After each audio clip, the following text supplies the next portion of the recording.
Welcome back to PCOS Healing Adventure with me, Dr. Ami Patel. In today's video, I'm really excited to have a special guest here, my friend Erika Hickey. Hello. She was one of my first friends when I started work here in New York.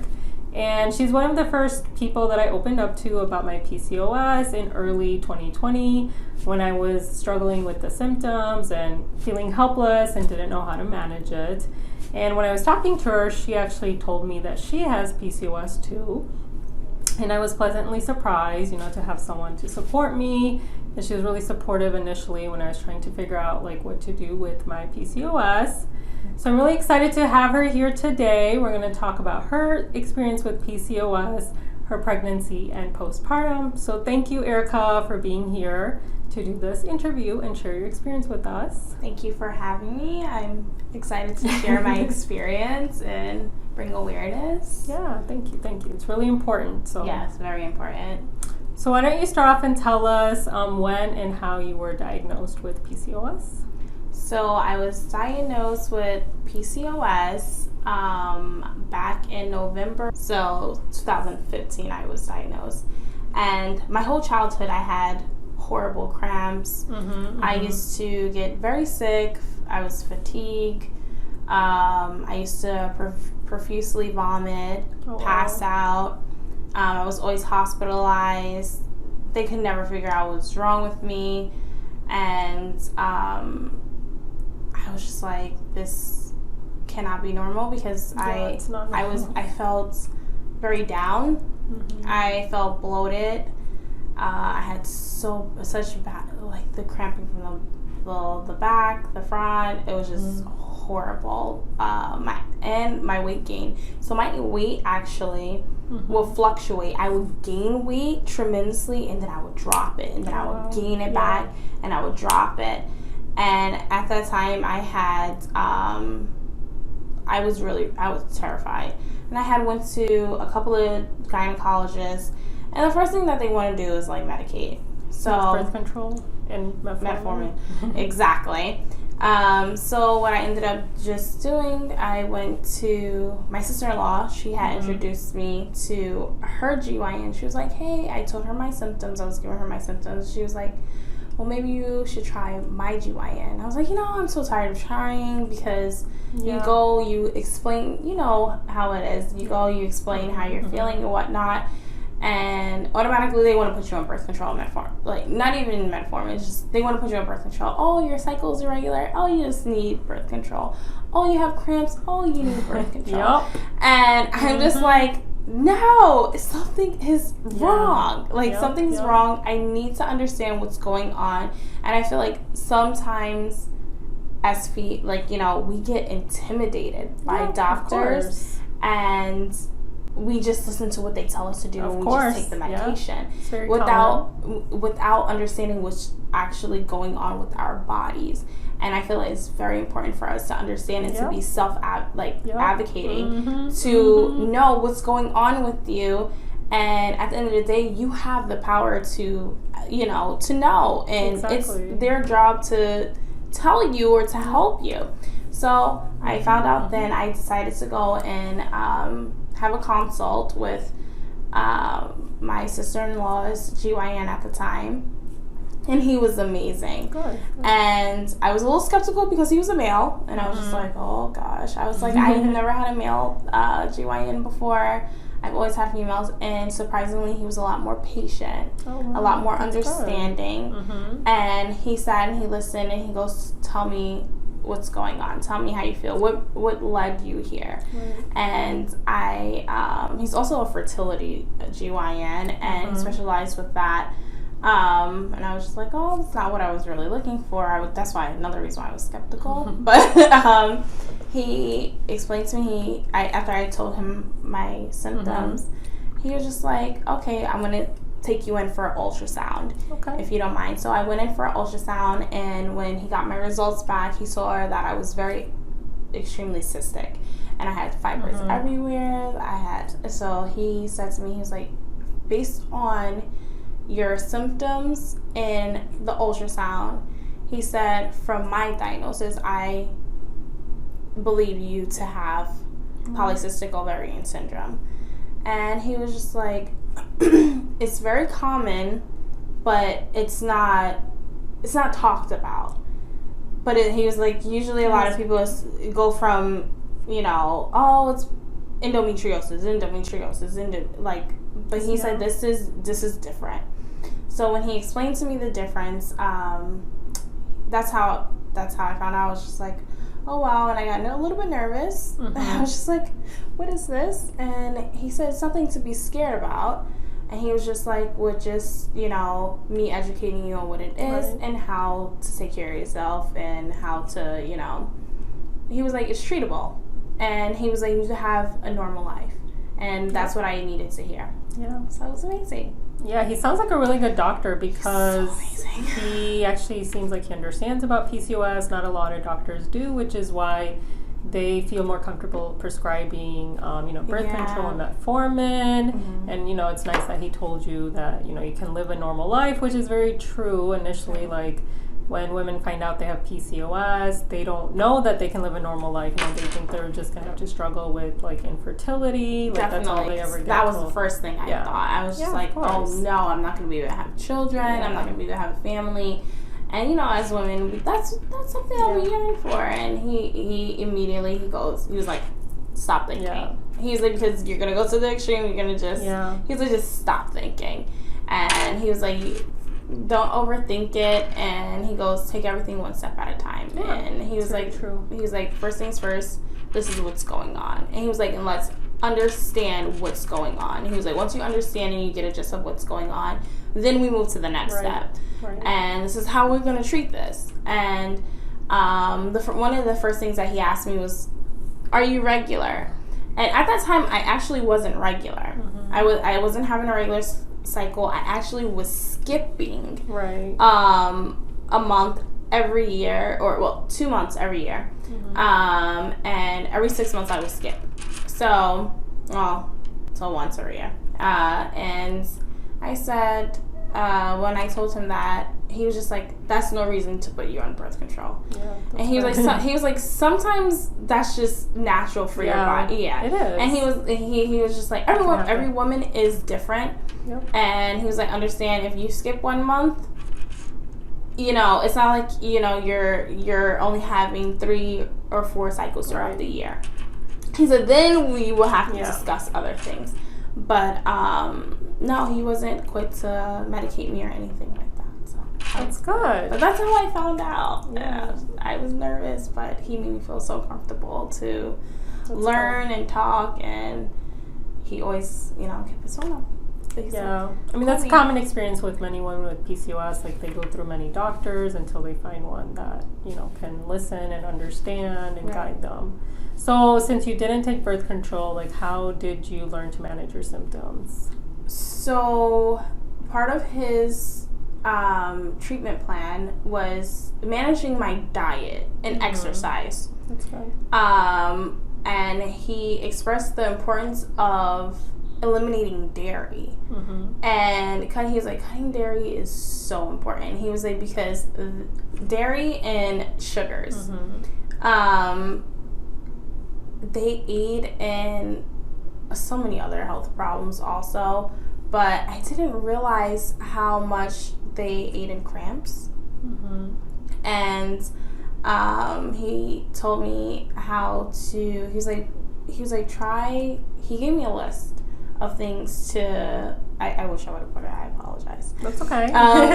It was a list of avoid lists. Mm-hmm. And on the list, it was dairy products, and mostly for me that affected me was dairy and sugars. Mm-hmm. So I eliminated that, and exercising. So I increased my exercise. Okay, good. And made sure that I got at least, whether it had been a walk around of course, the block or anything that got me active. Yeah, exactly. I tried to do at least for 30 minutes or 30 minutes or longer, because I like to work out. Yeah. And immediately I saw a change. I also ended up becoming vegan for 1 month. I was like, okay, let me try, because I like to go on these little journeys. So I tried being vegan for 1 month, which actually expanded, and I saw a completely change, not only in my weight, but sometimes, I don't know if you ever experienced facial hair and with hormones. I had severe acne.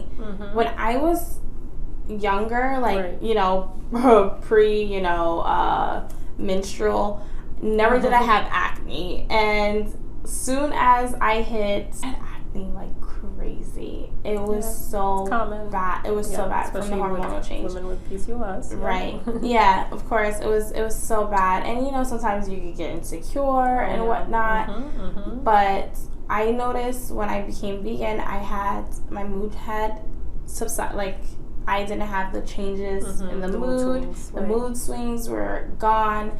Also, the bloat that I would get from it was vanished. It was completely gone. And I was just like, okay, this is really nice. Like, this is nice. And I went back to him and I told him what I was doing, and he said, do you see how a lifestyle change can tremendously change your life? Yeah. Because when I went back for a follow-up for an ultrasound, I went from having, what was it, about 5 fibroids to only 3 at the time. Oh, that's good. And one of them was so tiny. Yeah. It was so tiny.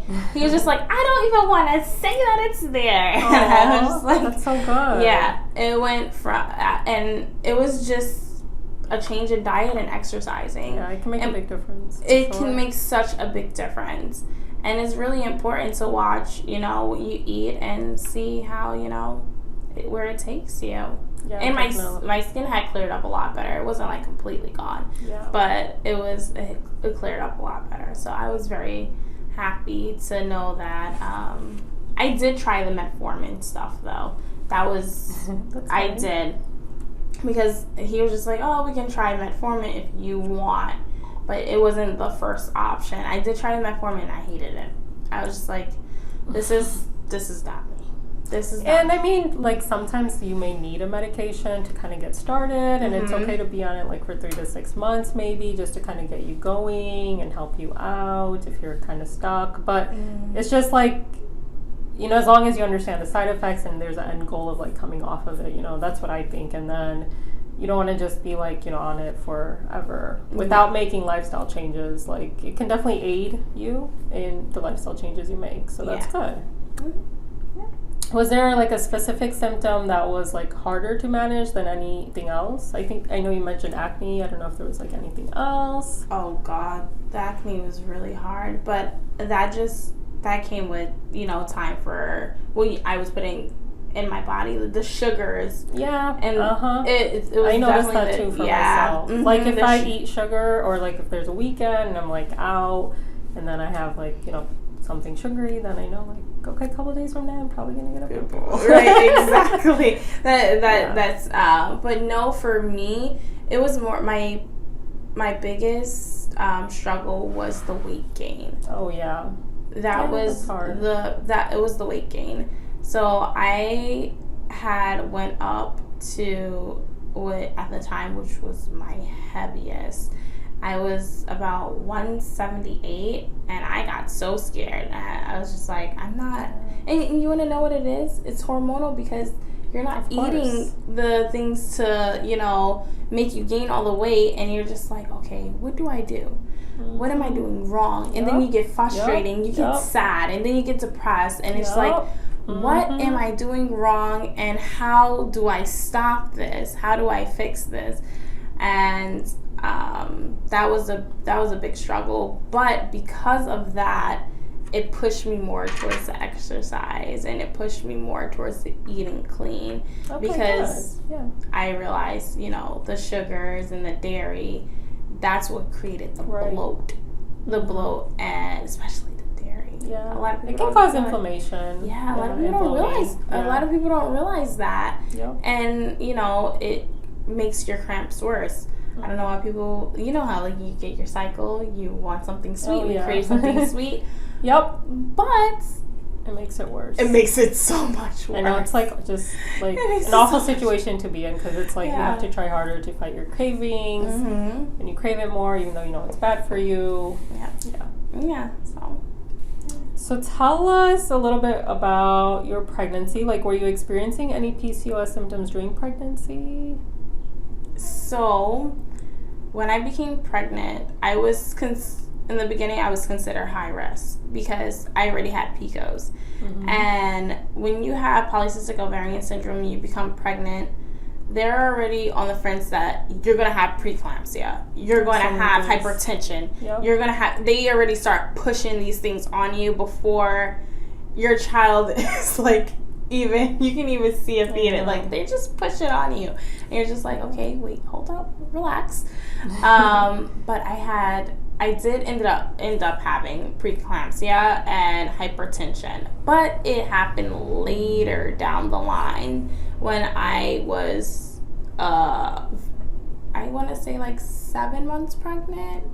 That's when I started having difficulties with my blood pressure, and it wasn't horrible. It was just slightly elevated. But keep in mind, while I was pregnant, I was still continuing my journey of eating healthy, exercising. I didn't stop exercising. I didn't stop eating healthy. I didn't feed into the cravings that I was always having, because I knew had I had done that, it was like undoing everything that you have worked so hard for.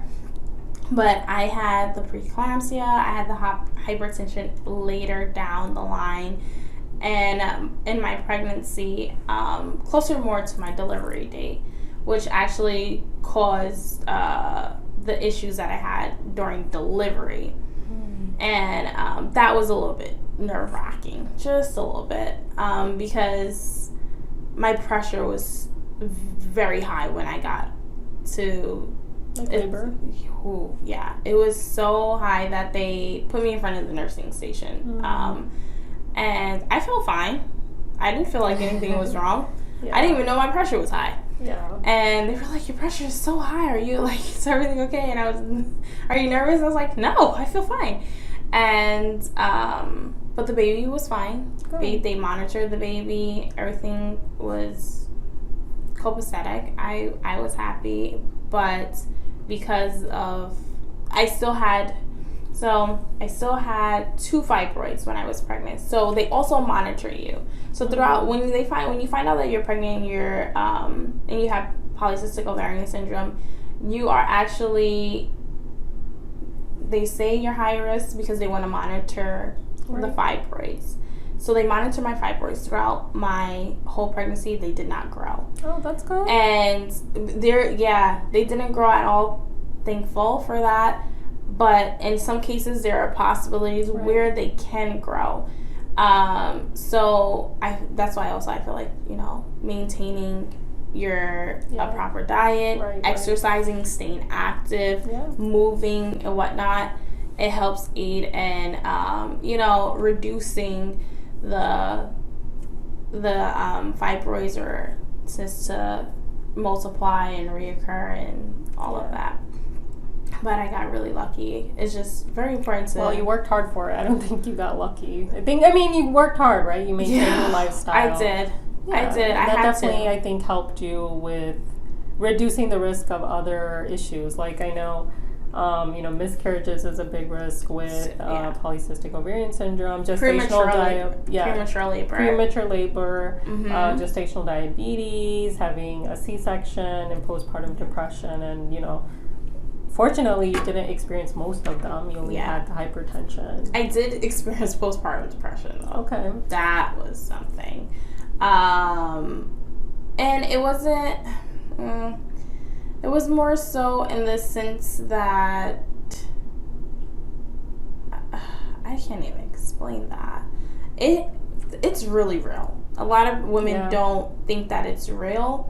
It's very real. Postpartum depression, I always suggest everyone to have a very good support system. And at times, because you feel so low and so you're so tired and Lack of sleep, lack of energy. Yeah. It's just, especially I had my son during the height of COVID. Oh, yeah. So everything was just, it was shut down, so we didn't have a lot of family members. It was just his father and I. Yeah. And that's it. And then when his father had to go back to work, it was just myself. So it was very hard.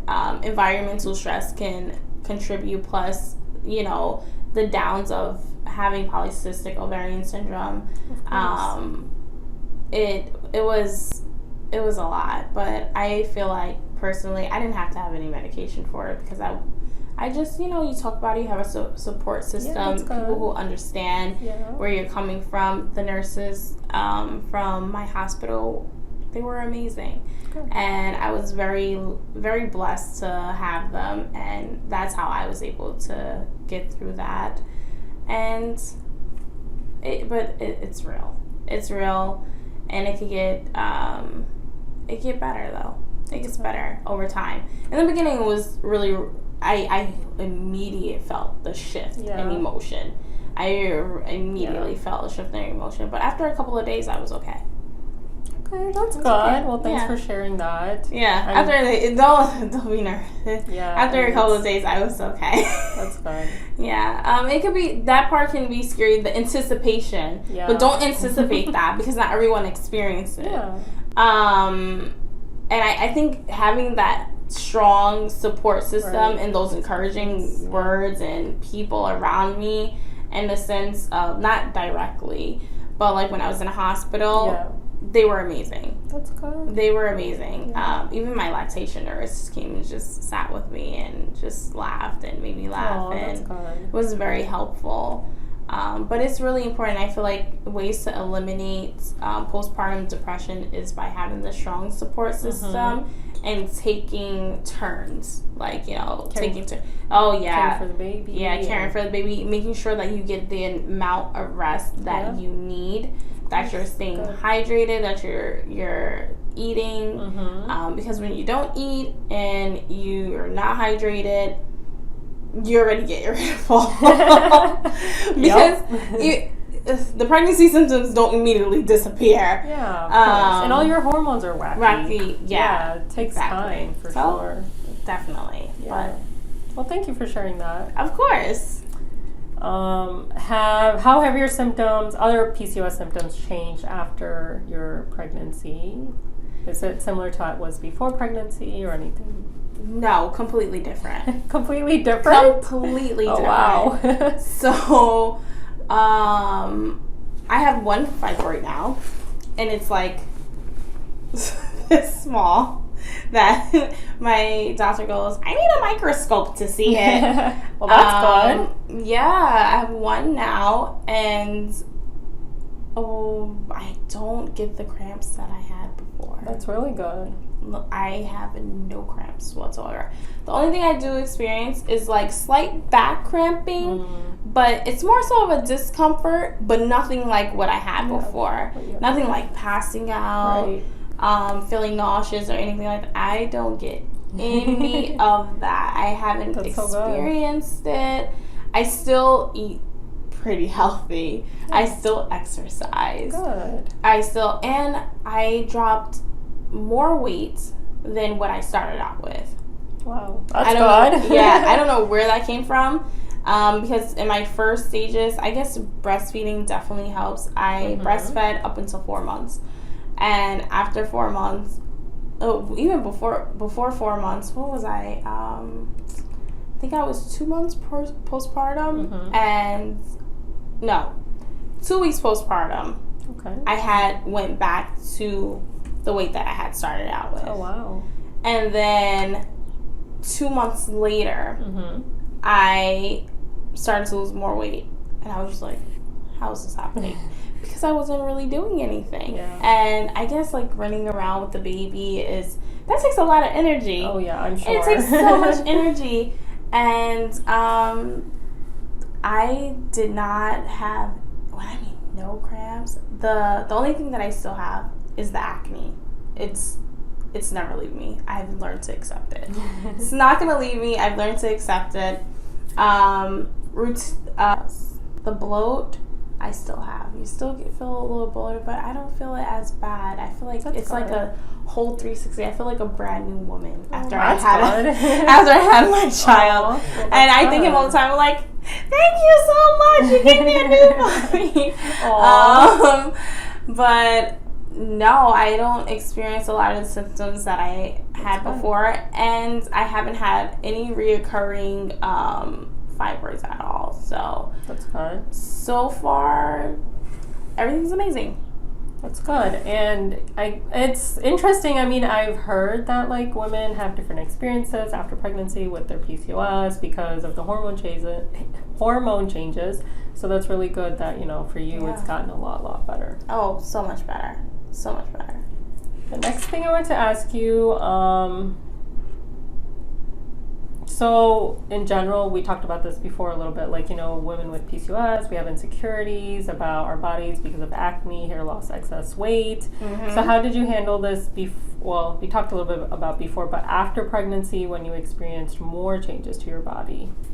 Like more weight and then, you know, any other... So after I had my son, I thought the weight wasn't going to come off. Yeah. I went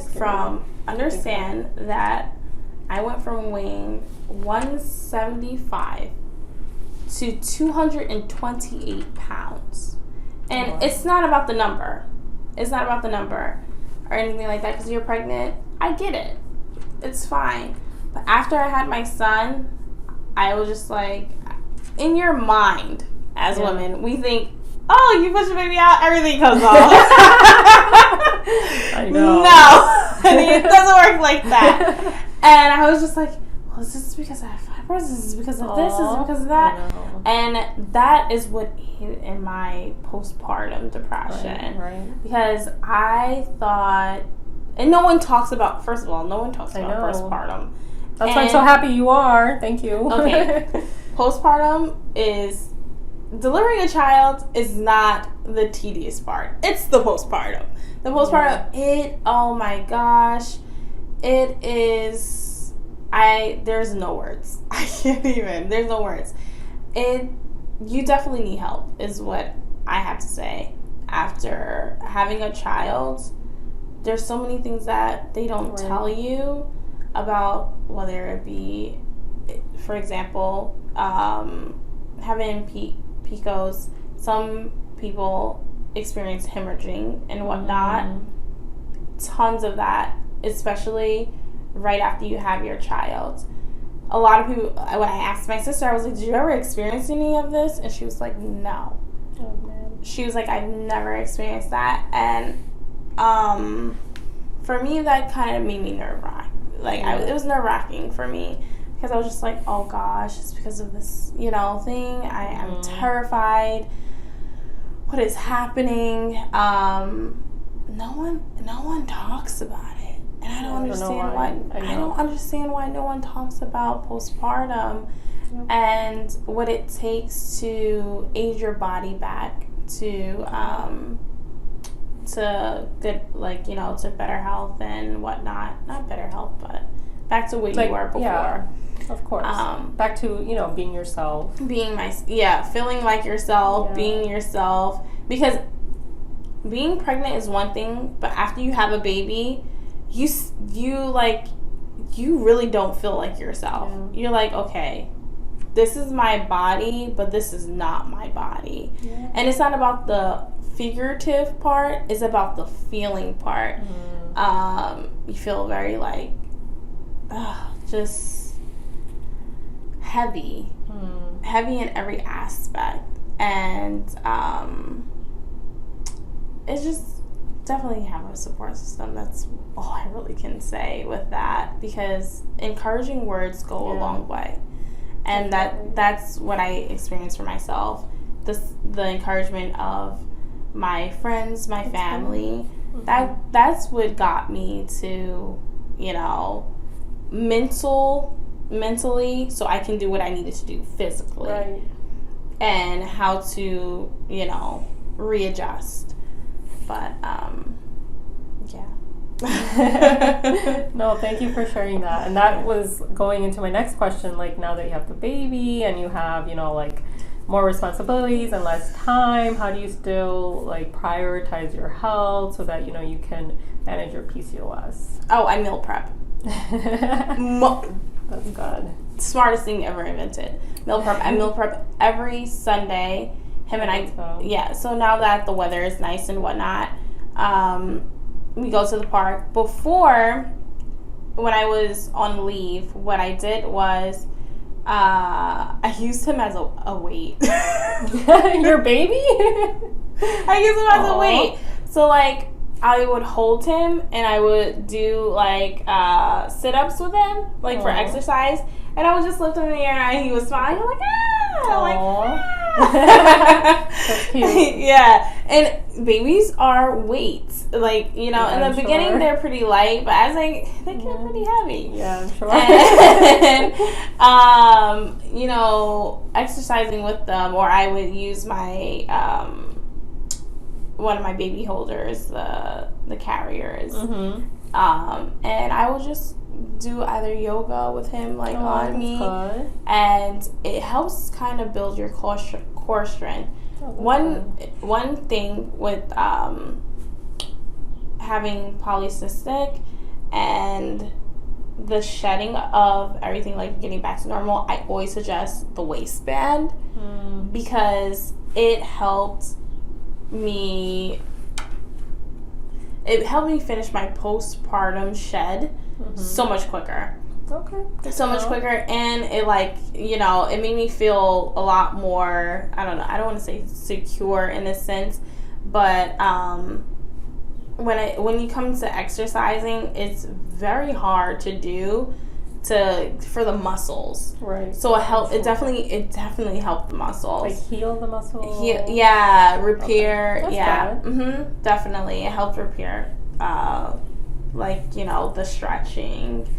But I use him as a weight, and I meal prep every Sunday. That's good. And that's how I stay focused. I stay, and running after him helps also too. He crawls really fast now, so I'm like, where are you going? Stop! I mean, it makes sense. Like, you have to definitely, take care of yourself so that you can take care of him, or else it's going to be harder. Girl, I had spa days. That's good. Anytime his father took over, I was just like, oh, okay, it's daddy, baby time, mommy time. Go ahead, bye-bye. Yeah, that's good. I would take a really nice long shower. I would do a facial. That's how I was trying to help with my acne. Yeah. I would use like turmeric, and I would make like a paste, and I did like facials, and I painted my nails and whatnot to help me mentally. Like, if you so for me, if I look good, I feel good, and not necessarily have to be in the best looking stage, but I'm talking about like, pampering yourself. Yeah, of course. And that helped me a lot. That's good. That's good. Definitely. Yeah. Well, those were the questions I had. Was there anything else you wanted to say that we didn't talk about? Like any advice you want to give women that may be like approaching, pregnancy or postpartum, or learning to manage their PCOS newly, anything? Well, definitely don't be discouraged. I feel like a lot of women with PCOS, they're discouraged or they're fearful about having children. Yep. It's not something to fear. It's something to take on with encouragement and pride, because I feel like as a woman who has polycystic ovarian syndrome, to come out of this situation, as you have to love yourself enough to take care of yourself and love yourself. And that's so important. And when you do that and you create a child, it'll push you to want to continue taking care of yourself, because you want your child to be healthy. You don't want to go through the possibility of, if I'm not putting in the effort, this can be harder for me. But stay encouraged. It's not a fearful thing. There's nothing different or wrong with you. Because I feel like a lot of times women feel like, oh my gosh, there's something wrong with me. Right. All the odds are against me. I feel like once you get into that mindset, oh my gosh, the odds are against me, you're starting to already self-deteriorate. Don't do that to yourself. Yeah, I mean, mindset plays a big role. Yeah, sure. Super big role. But just stay encouraged. Put in the effort, put in the work, watch your diet, and just, you know, like Nike says, just do it. Just do it. Yeah, just don't be scared. Well, thank you so much for sharing your experiences with us. Thank you I for really having appreciate it. For those of you guys that aren't subscribed yet, please subscribe to my channel. If you enjoy this video, make sure you hit the like button. If you have any questions for Erika or myself about anything we talked about, leave it in the comment section. As always, be kind to yourself, be patient, and focus on progress and not perfection. I'll see you guys next time. Bye.